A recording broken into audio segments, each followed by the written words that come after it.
Alors, tu es liégeois, c'est pas un secret. C'est au cœur de la Cité Ardente que tu as décidé d'ouvrir ton restaurant.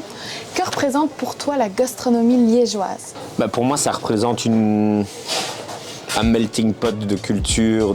C'est une ville qui bouge, une ville estudiantine où il y a des gens du monde entier qui viennent pour étudier. Et aussi le bon vivant liégeois, comme on le connaît. Donc, je mets un point d'honneur à avoir un accueil. Beaucoup de clients le disent, on sent qu'on est à Liège. Pour moi, c'est quelque chose de chaleureux. Peut-être parfois moins que dans d'autres endroits, dans la performance ou dans la démonstration et plus dans l'instant avec les gens. Que peut-on retrouver comme expérience au sein de ton restaurant? C'est ce que j'ai appelé une cuisine immersive. Pourquoi? Parce que de prime abord, la cuisine est complètement ouverte et même s'étale en salle. Et c'est une seule et même équipe au service du client. C'est-à-dire qu'on n'a pas une division équipe de salle, équipe de cuisine. Donc c'est une immersion dans l'univers de la cuisine à travers des histoires qu'on raconte avec des producteurs, des artisans. Et donc l'idée c'est que tout ait un lien et plus dissocier les choses. Donc je dirais qu'en termes d'expérience, c'est ça qu'on amène aux clients de différents. J'ai pas un objectif de changer la planète, mais si on peut semer des graines, donner des idées, sensibiliser, je pense que c'est notre rôle en tant que chef aujourd'hui. Tu peux nous parler de ton plat signature ici au restaurant? La tartine de Lothar. On ne sait jamais pourquoi on appelle ça un plat signature, mais c'est un plat qui s'impose à toi, c'est à force de le faire. Et un plat qui doit avoir vraiment du sens. Et celui-là, il en a un parce que Lotharville, c'est la rencontre d'une vie. C'est quelqu'un qui a influencé, sans le vouloir et juste par sa pureté, ma manière de concevoir la cuisine aujourd'hui. C'est avec sa rencontre que j'ai été sensibilisé sur l'importance de valoriser tout. Parce que travailler local, c'est chouette, il faut, mais si à un moment tu ne changes pas ta manière de consommer, tu fais que déplacer le problème. Et c'est face à l'évidence de ces gestes, de ces principes que ma cuisine a influencé. Donc c'est un plat qui est né pour exprimer cette rencontre. Et donc c'est un plat qui vit, qui change chaque année, enfin chaque saison, mais qui utilise une grande partie des préceptes de Lothar. Et donc là, en l'occurrence, l'importance de la biodiversité pour favoriser la vie souterraine, pour avoir un foin qui est riche et pour n'amener finalement aucun complément, comme dans beaucoup d'autres élevages, au final on attache peu d'importance au sol, lui part du principe que tout part de là. Et donc c'est un plat qui est exclusivement végétal quand il arrive à table, et la viande vient en second lieu. Et donc dans l'idée d'une tartine de roast beef, quelque chose d'assez simple. Et donc c'est un plat qui fait sens depuis maintenant 4 ans et bien avant. Il y a un deuxième plat signature qu'on fait aussi quasi toute l'année. Un produit plutôt signature parce que j'aime le décliner, c'est la truite d'Ondorval. Ça me permet de me rappeler, pas d'où je viens parce que je viens de Liège, mais c'est le passage à OM, ces années où tu rencontres autant de producteurs. C'est ce qui font ce que je suis aujourd'hui. C'est une partie de moi qui s'est forgée là-bas. Et donc la truite, c'est plat d'histoire avec Nico et puis Lionel. Et donc c'est outre la qualité, c'est un plat du produit et la fraîcheur qui est abattable puisque tu reçois un poisson qui est à peine... par rapport à un poisson que tu ne sais pas d'où il vient. J'ai à cœur de toujours travailler ce produit-là pour me rappeler. Et donc on le décline au restaurant de différentes manières. Mais il y en a souvent au menu. Alors maintenant, est-ce que tu as un petit plat doudou, celui de ton enfance, que tu manges, que tu adores manger pendant ton temps privé? Oui, j'ai des plats doudou.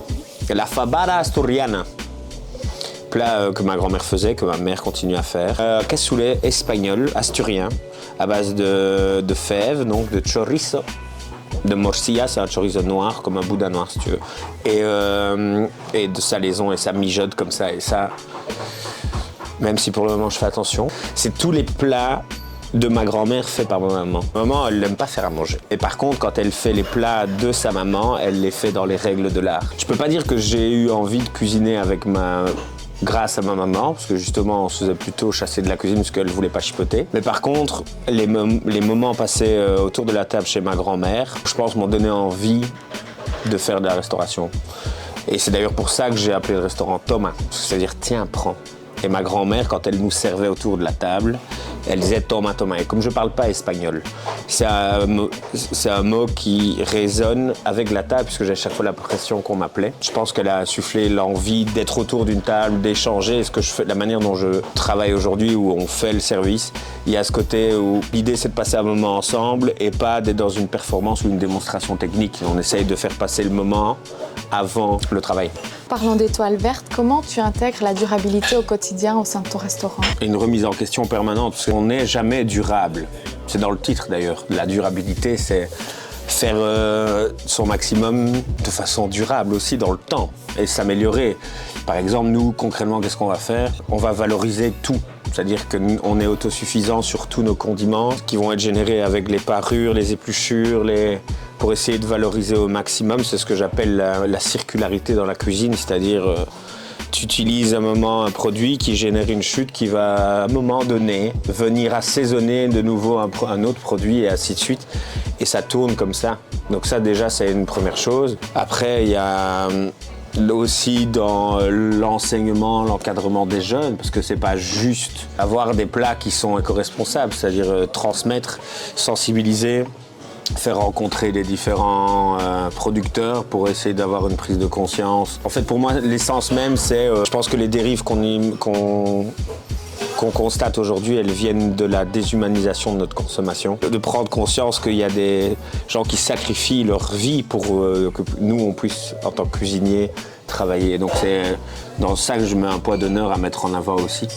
Après, il y aura tout le reste où chaque jour, il faut s'améliorer. La gestion des énergies et autres, mais ça, c'est avoir une conscience générale de tout ce qu'il faut améliorer, la durabilité. En tant que président du Trophée Éric Martin, sur quoi vas-tu être particulièrement attentif pour coter les jeunes tocs? Ce qui est important, c'est l'émotion à travers le goût. C'est-à-dire, la démonstration technique, finalement, elle ne sert pas à grand-chose. Et puis, en soi, c'est pas en 2h, 2h30 que tu peux faire un plat hyper technique, mais par contre, aller chercher les saveurs, extraire le goût, respecter le produit, minimiser le déchet, valoriser, et si pas avoir le temps de faire quelque chose, en tout cas, le prévoir et savoir quoi faire. Donc ça, je mettrai un poids d'honneur. Mais c'est aussi le sublimer et arriver à aller chercher de la saveur. Je ne vais pas juger le dressage ou l'aspect technique visuel. Pour moi, c'est l'émotion à la première bouchée. Je pense que c'est toujours intéressant de faire des concours et de participer, ne fût-ce que pour se challenger, se mesurer aux autres, mais de manière saine, parce qu'au final, c'est un concours qui est qui est dans la bienveillance et ça te stimule, ça te donne envie de continuer dans ce beau métier qui est parfois un métier qui t'amène à beaucoup de remises en question. Et donc, c'est des participations comme ça, des concours ou des petites récompenses ou des petits challenges qui te remotivent, qui te redonnent un coup de boost parce que c'est un métier qui est exigeant, mais ça reste à mon sens le plus beau des métiers. Donc ça veut dire qu'il y a encore une motivation et qu'il y a encore une envie de perdurer la tradition de ce magnifique métier.